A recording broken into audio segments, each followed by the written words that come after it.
Welcome back. The Flyers listed in their first game without Eric Lindros as their captain last night, a 5-2 loss to Ottawa, prior to which the new captain criticized the old captain for bashing management.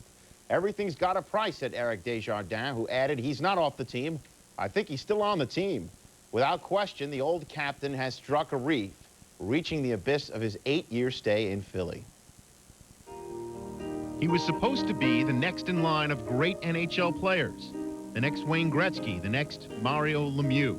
But since his NHL debut in 1992, Eric Lindros has yet to be the savior the league thought he'd become.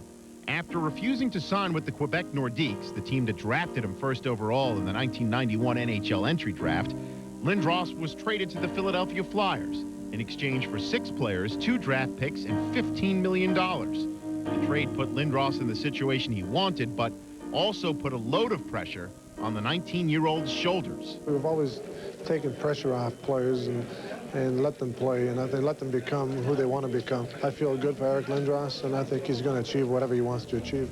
3 years into his professional career, everything seemed to be on track. He tied for the NHL lead with 70 points in the strike-shortened 94-95 season, earning the league's Hart Trophy as its most valuable player. But for Lindros, that wasn't enough. Thank you to the fans in Philadelphia who've supported us when we weren't so good. We're getting better, and we're going to do it. Then injuries began to take their toll on Lindros as he missed 9 games in the 95-96 season and 30 the following year.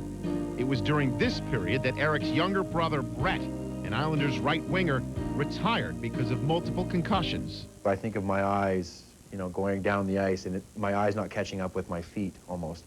If you know what I mean, it's like you're behind the game by, you know, 2-3 seconds almost. After Brett's retirement, Eric seemed more cautious when returning from injury.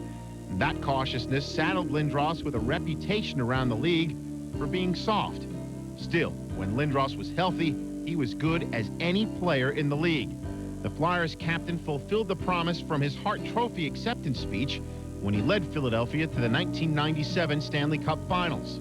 Although the Flyers were swept in the finals by the Red Wings, Lindros seemed poised to take the team back to the Cup. But in the 97-98 season, more injuries took their toll on Lindros. This hit by Darius Kasparaitis didn't just cost Lindros 18 games, but more importantly, it caused his first concussion. I feel confident that with the appropriate treatment and rest period, that when Eric returns, it should be no different than any other injury that you could have had, that once it's healed, away you go. Instead, the 98-99 season was more of the same for Lindros. He suffered another mild concussion and missed the entire playoffs with a collapsed lung. You don't worry about the next game. You don't worry about the first round. You worry about what's going to happen in the next hour. Which brings us to the current season. After being incorrectly diagnosed with a grade 1 concussion rather than the grade 2 concussion he had, Lindros ripped team doctors and was subsequently stripped of his captaincy by Bobby Clarke. Lindros criticized our trainers, criticized our doctors, criticized our organization. He shouldn't be captain of it. Lindros will almost certainly miss the remainder of this regular season. After the playoffs, Lindros becomes a restricted free agent. With his most recent clash with management, could Lindros' career in Philly be over? Cards are not in my hand, and I'm just going to focus on getting better before I get dealing with these other issues. He may not have the rings or the accolades of Lemieux and Gretzky, but Lindros is still one of the all-time greats, especially when you consider he averages 1.3 points per game, good for 5th all-time among players with 500 career points behind Lemieux, Gretzky, Bossy, and Bobby Orr.